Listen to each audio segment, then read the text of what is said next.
Hey there, Brett Shotkavis here. I want to talk to you about your investor presentation. How do you go about structuring and what do you say when you're talking to people to raise money? So I'm going to break it down today, show you the tools that you need to do this, and then also break it down into like 3 phases for you. So it's pretty manageable and pretty simple, easy to do. So let's talk about this. When you're going to go raise money, I think of this. I have two different tools that I want to come prepared with. That's my business plan and that's my financials, these two things. So here's some examples here, business plan and financials. And these, like, when you have a fantastic business plan that's really done well, it's almost like a shield for you, right? Like when I'm nervous, when I was new, when I was doing this, having my first presentation, I was scared out of my mind. But this was like, it was like a shield for me. Like it was just like, it's kind of a safety net, right? So if you can have a solid business plan, it will give you the guidance, kind of the step-by-step, and keep you on track, because really you're going to use this as your presentation template. So I'll break that down just more a minute here. But so you have a solid business plan made, and then I went and I printed it on like 100-pound paper, like really nice and glossy and thick. And then you put it on the spiral notebook, you get the hard little backing to it. So it actually cost me like $70 or something like that. So I only did it the one time, right? I spent the $70 on it. And then you can just email it to people from there, right? And I keep it separate than my financials. So my business plan is like my overview, right? I'm not getting into the nitty gritty. Here's my financials, here's my numbers. I keep that separate on another one. And it's usually a lot smaller of a document because this one's going to change. As you are evolving and finding your deal, you may not know exactly where you want to start with, right? You may not have your location yet. You may be like, well, I'm going to be generally in this area, right? Or I'm going to be in Austin, but I might be north, I might be south. Who knows where I'm going to be, right? Like, so you can put that in your business plan. Hey, I'm looking in the Austin area, but I don't know what city yet. And as you start getting your city, you start notching down like, okay, here's a sample deal. I'm thinking about buying this, either existing home or land to build. You can start putting those numbers actually in here, and you don't have to change this because you just spent $70 on it. You don't want to change it like every 2 weeks as you are kind of learning more and like getting different bids and estimating what costs are going to be, figuring different things out. You don't want to keep changing it. You can keep changing the small little one, and you don't even have to print this on like the fancy paper. So I keep those two things as my tools. I like them separate for that reason. The business plan, you're going to do once. It's going to be general enough that you're not going to change it. The financials, this will change and they will evolve more than change continually. So they're smaller. I keep them separate. That way I can change and I can evolve with my numbers. Okay, so those are my tools. I'm getting those ready. I'm having that prepared for my presentation. Now, I actually put like little sticky tabs, you can see them here, on my presentation here, and I highlight different things that I want to talk through. Because like I said, I use this as like my roadmap. It's kind of my guide. I'm not going to talk through all of this stuff, but I'll give you an example here in just a minute. Okay, so those are my tools. I have that ready to roll. Now, I break down my presentation into a 3-part, 3-phase kind of a presentation. And let me share screen here. Okay, so here's some notes here. We'll talk about the business plan. Here's a sample business plan. So here's my investor presentation, right? My 3 different phases or steps or parts, however you want to call it, right? But essentially, I do this in 3 parts. And here's our phase 1. This is more of like my elevator pitch. This is, I haven't really even got to, I'm sitting down to do a presentation yet, right? This is me ask. And I'll give an elevator pitch. It's just my like 30 to 60 second little spiel of what I'm doing. And my intention is I'm asking the people that I do want to invest money with, but I'm asking them in a way where I'm not directly asking them, right? I'm asking if they know someone. So I am trying to set up a secondary conversation. This is just a quick little like, hey, here's what I do. You know, you meet people all the time. Oh, what do you do? Oh, here's what I do, right? Like, I'm setting the stage, be like, hey, here's what I do. I'm putting out a little hook. Are you interested? Right? Yes or no, no pressure. Or actually, I'm not even asking, are you interested? Do you know anyone who's interested? So here's kind of an example, right? Now, here's what we do. So here's my little like 30-second, 60-second pitch. I would say something like, oh, you know, well, I'm building 16-bed luxury home that takes care of seniors at the end of life. We offer all the amenities of a big facility. but in a more comfortable, more intimate, like custom 10,000 square foot design mansion. We offer our residents a private room, private bathroom. We have an on-call nurse. We do a private chef. We have our own salon. We even offer memory care services. And as far as pricing, we're competitive with the local high-end big box facilities. So I've been looking in such and such area for the right property, and I'm actually wanting to bring on a financial partner. Do you know anyone who might be interested in hearing more? Boom, that's it. Like, it's a quick little, probably less than a minute, and it's very low pressure. I'm not asking them for money. I'm just asking, do you know anyone who wants to hear more, right? Didn't ask for money at all. So very low pressure. You can do this in the grocery store. You can do this at church. You can do this anywhere you're at work. You're just talking about what you do, what you're passionate about. And I would frame all of this little pitch, kind of surround it with like heart, with passion, because people, they can relate to taking care of seniors. They can relate to taking care of their own parents, because everyone has a grandma, an aunt, an uncle, a parent that got old and needed this type of care. And everyone has experienced that care sucks, right? You go to these big facilities, they're terrible. Like, you get bad care. There's a problem. And if you can come in and say, hey, I identified this problem, and I know in my area, there's nothing good out there, and I had this situation with my mom or my grandma, make it personal. Just say, hey, I want to be the change, right? Like, I'm not going to change the world, but at least I can change 100 people over the next 10 years in my city, right? Surround this by heart and passion. Don't make it about money. The money part will come later. Right now, you're here to make a difference, to serve people, and people love that kind of fluffy stuff, right? It makes you human. It sets the stage for the real deal, like conversations later. Right? You're keeping it light, you're keeping it fluffy, you're not asking for money, you're talking about your heart, your purpose, your passion, and people will relate to that, because everyone relates to senior care, because everyone has family that gets old, right? It's inevitable. It's going to happen. So that's my phase one, okay? I'm not sitting down with anybody. I'm not doing anything yet. I'm just asking. And I would do this over and over and over. Get really good at this. I literally practice in the mirror, but don't be robotic about it. Like, just make it natural. You see how I wrote this down here, and I didn't even read it. I kind of looked at it a little bit, but I used different words, right? I'm just doing it. So kind of identify your niche. And again, obviously, if you're not going to build a 16-bed luxury home that's 10,000 square feet, then don't say that, but do what you're going to do, right? And make this your own. So that is my phase one. I am putting out lots of different hooks. Everywhere I go, I'm dropping hooks. And hook is like, hey, here's what I'm trying to do. I want to get you interested, and then set up a follow-up conversation. So I'm not necessarily trying to put out this hook and like, oh yeah, tell me about it, and like tell you about it right there, right? That may be the circumstance sometimes, but I really want to prepare and set down like a formal like thing, whether it could be right there, but maybe you meet at the coffee shop, maybe you do it on Zoom, anything like that. So I'm trying to set up the stage for them, if they are interested, or if they know someone that's interested, that they can come, their spouse can come, their brother can come, whoever's like kind of going to be in the deal with them, right? Who's their other decision maker in something like this, in some type of investment. So I am setting the stage for my phase two. My phase two is my overview meeting, and I'll kind of explain what that means. But I think of it this way: I'm still trying to not go hardcore yet, right? It was a very little step. Now I'm taking it to a medium step, right? Before I get to like, here's the nitty gritty details, right? I'm not trying to scare people off with numbers and things like that. I'm trying to build a relationship and kind of get the ball rolling. Okay, so my phase two is the ball rolling a little bit more. Now, coffee shop, Zoom, either way is just fine. And this is the presentation where you are going through your business plan. So I said that I use this as my template, right? I will use this as my little roadmap to go through kind of the overview. And it's fantastic because when you're new to this and it's your first or second or even 10th time, you get nervous, right? I was nervous. And I use this as my I'm spacing out, I'm nervous, I don't know what to say. Oh, I put my little tabs on here, right? Well, I'm going to go to my first tab.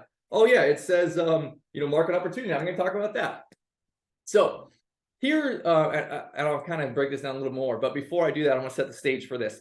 When you are raising money and you're talking to an investor, investors, they want two things. Okay, number one, and number one is the most important thing. Number one, they want to know their money is safe. They worked very, very hard for their money. They worked for a long time. They stashed it away. They've saved it. They've hustled. They've grinded. It is their future. It is the way they take care of themselves at the end of life. It is the way they give to their children. It is crazy important to them. So you need to come with it from this perspective of, I'm going to take care of your money. I'm going to protect your money. They want to know their money is protected, that it is safe. Okay. So I'm going to use point one to talk about in this overview meeting. My whole thing about my business plan is relating back to point one, your money is safe. Okay, the second thing that investors are looking for is a great return. They want to have a good or great return on their money, right? That is the second thing they want. And that I use for my part three, my phase three, talking about the finances. This is how you make great money in this deal. Now, people do not care about making great money if their money's not safe. You have to have part one done first. So I'm going to focus first on here. I'm going to relate everything in my presentation here about your money is safe because of this. Your money is safe because of this, right? As I go through this, I may not say that over and over, but I'm implying that. That is the theme. That is the underlying message. Your money is safe during this presentation. The next part of the presentation, the third phase, right? You're going to make great money because of this and this and this. This is what I'm doing to make you great money. But first, we're having the conversation of your money is safe because of this. So let's talk about that. We have your presentation here, and I think it's not going to be this crazy long presentation. It should not be 45 minutes. It's like 10, 15 minutes. If they ask a lot of questions, maybe it's 20 or 30 minutes. But I think if you are the only one talking, like it should not really be more than like 10 or 15 minutes. And then you have time for follow-up. Anything more than that, you're just like, that's just too much talking. Okay, so like I said here, you're using the business plan. You're going to use the business plan as a template. So let's kind of just look through this here. Here is a business plan that I created for somebody that I was working with. So here's this is platinum on the cover here. All right, so you're going to use this as a template. And ultimately, like I said, like I put little tabs on it, and you're just going to like walk through and be like, okay, well, here's my executive summary, right? My executive summary is just like my overview statement. Here's what I want to do, right? I'm going to create this 16-bed luxury home, right? We're going to offer all the amenities of the big facilities in a smaller, more intimate place. So if you're shopping for a place for your mom, do you want to pay for the same amenities at a 116-bed facility or at a 16-bed, right? Like, which would you rather have? You'd rather have the smaller, more intimate, right? That's kind of my spiel, right? We're going to do everything that you want, but in a place you want to be. Okay, then maybe I've already talked about location, but yeah, here's where we want to look. We're either looking in this area, overall general, or we've not narrowed down to this specific city. And some of this stuff I'm not going to go through, right? Like here, like we have all these stats and statistics. Like this is here to make it look like I've done my market research. I'm well educated. I know everything about this situation. I'm an expert on this. But ultimately, like somebody else put this stats together for me. I really don't even know what it says. But just you might skip over some of these things because again, this plan is like 26 pages long. You really don't need to say the whole thing. But you might pick something like, oh, okay, yeah, it's a fantastic opportunity because the baby boomers are here and there's 10,000 people turning 65 every day, and just some things like that. So you can skip over some of these things, and you might say, let's see, okay, here's how this compares to investment classes. So you're going to use this as your template, right? Pick the things that are important to you, show some pictures. Here's what we do. Here's examples of our living room, of our dining room. We offer private pay. We offer dementia care services. You can show like, okay, here's some of the local competitors in my area. There's this big facility and they're charging $8,000 a month, and we're going to offer all the same amenities, but we're smaller. So I know we're going to be right in this kind of range as far as price. Do that kind of stuff. You're going to go through and talk about this. So here's the overview here, right? Our overview talk, we're going to be using the business plan as our template. We can talk about the cash flow or the profit. We can say, hey, we're looking to make 50, 60 grand net a month, or 450,000 or 600,000, whatever the case is, right? And I'm saying all these things because your money is safe, right?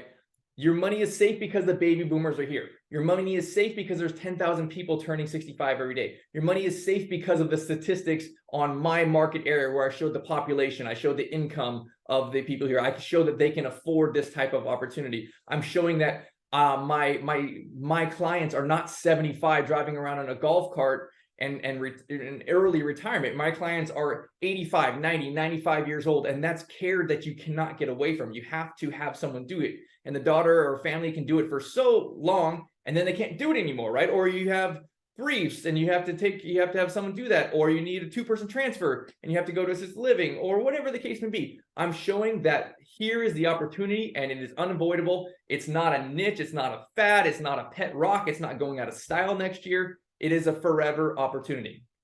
So we want to say here, it's a proven business model. There are lots of places that are doing, these assisted living mansions. They're doing like these smaller, more intimate style homes, that kind of stuff, right? And then you're going to answer questions. And then you just let them ask any questions you have. And then at that point, this is where I'm winding down phase 2. Okay.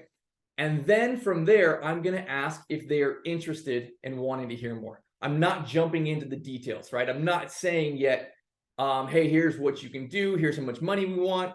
Here's how you can invest with us. I'm not going there yet, right? I'm going to give them the option or the opportunity to say, no, that's not for me. Okay, cool. That's nice. But yeah, I really I want to invest in crypto. Like I like instability. Like I want them, I want to ask, do you want to hear more? Are you liking this? Are you vibing it? Like, what are your thoughts? I can show you some more info and details if you're interested in going, a little deeper in this. So I'm asking and seeing, and it may be this phase between phase 3 might be okay immediately. We're sitting down at the coffee shop or on Zoom, and now we're jumping right into phase 3. Or it may be like, okay, well, let me talk to my wife, or let's circle back on this, or like, okay, cool. And we'll just send a follow-up email. You can email them the business plan, just say, hey, let me know when you're ready to talk at numbers or other things like that. But okay, let's just assume now you're ready for phase 3. Okay, they said, yeah, tell me more. I really like this idea. I've always wanted to do something like this. What does that look like? So at that point, I'm transitioning into phase 3, which is my numbers and my details. Okay, that's the financials, right? I'm using this now as my template. When I, again, get nervous or don't know what to say, I have tabs, and I'm like, okay, well, I have a tab here. I guess this is what I'm talking about. I'm turning it. It says operating expenses. Perfect. Let me talk about operating expenses, right? So here is an example. Here's some of my stuff, right? So I'm just going to use this as my template. Hey, here's what we want to do. I'm going to build this 7,000 square foot home or 10,000 square feet or whatever it is, right? And pay $160 price per square foot. I'm looking at a total building cost of 1.12 million, and I'm looking for this is going to be my building cost, right? You're just going to walk through it kind of step by step. It's an easy roadmap. You have the notes there, right? You can talk about your expenses here, right? Here's what our staffing is going to look like. I'm going to hire a professional director. I'm going to hire whomever. I'm going to have a chef. This is what we're going to pay. It says here, right? Like, here's my caregiver. So I'm going to have 2 caregivers 24 hours a day. This is what I'm going to pay them. This is what the market is supporting. And this is what it looks like. Okay, here's what my total payroll is, right? Here's what it looks like for years 1 through 5. This is payroll. That may not be important. I would probably skip that. Here's my operating expenses, right? During my first year, I'm not fully open yet, or I haven't filled up yet. But here's what, look at year 2. This is what stabilized looks like, okay? Here's my operating expenses, $406,000. And then I'm going to show, okay, here's my cash flow. Here's my net payment, right? Here's my break-even amount. I'm anticipating, marketing while I'm under construction. And I should have half my beds sold and ready to go. And whatever else you're going to say, right? Like, okay, I'm looking to make $40,000 or $50,000 or $60,000 net or profit and cash flow. What you're going to show these kind of things. This is what my break-even numbers look like. Here's what my operating numbers look like, right? I'm looking to make 400 grand projected based on this, and here's why I know I can do it, because my competitors are doing this, and I've done the market research and I've looked at these things, right? So you're using this as your template. Okay, you're going to be showing these financials. You're going to be talking about the cash flow, the profit. You can talk about the cost to build, right? We talked about it in the first line. We can talk about the timeline. I'm going to be buying an existing facility, right? It's going to take me 90 days. Or I'm going to buy vacant land and I'm going to build, right? That might take me a year, right? What are my funding requirements? You can talk about this. I'm looking to do this deal and I'm going to be all in at $1 million and I need to raise $300,000, right? And then you let them answer questions, or you ask questions. You're going to answer these kind of questions. And then before this, right, I would know what your situation is, what your potential offer is. And when I think about an offer, I look at it from two sides, like a best case and a worst case. And then I kind of bracket things, right? Like I think of it this way. Here's my ideal offer. If I was to get the perfect investor deal, I would want this and this and this, right? Like I want this interest, or I want this percentage, or I want this much equity giveaway, or I want this much capital, whatever the case may be. Here's my ideal, right? And then I know, like, okay, that's one side of my bracket.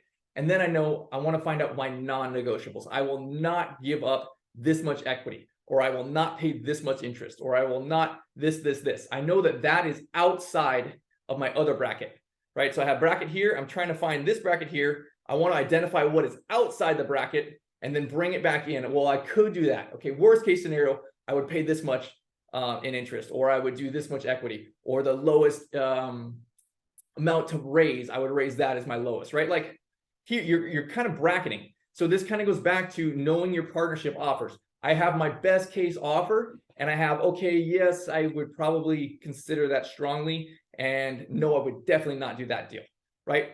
So know that going into it as part of your homework, and you may or may not, depending on the conversation, start talking about offers. You may not get into this yet, right? Like you might just give them time to process, talk to their spouse, talk to their partner, get their stuff together, let them just kind of think on it, and just, email them this or give them it, and then circle back.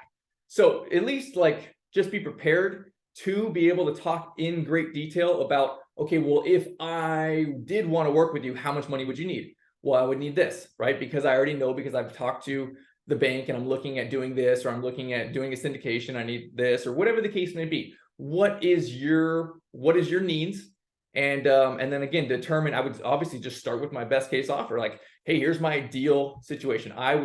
If I had a magic wand, sir, I would want to have somebody partner with me and do this, this, and this, and just see what they have to say. This is my ideal situation, and then go from there. Right. So that's pretty much my 3-phase. Now, I would say this: the more you do it, the better you will get at this. So, especially with phase 1, I would just say this to anyone you can. It's just conversation. Make it super light, and just you're talking to everyone about this kind of stuff. But again, if you're looking to raise money, don't talk to one person, right? Maybe you get it on one, great.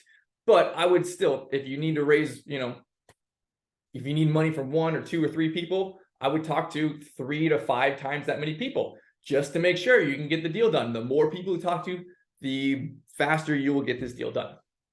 So that is it, my 3-phase process to your investor presentation. But you got to have your tools together, and making sure that you pay a professional to get a great business plan and your financials done.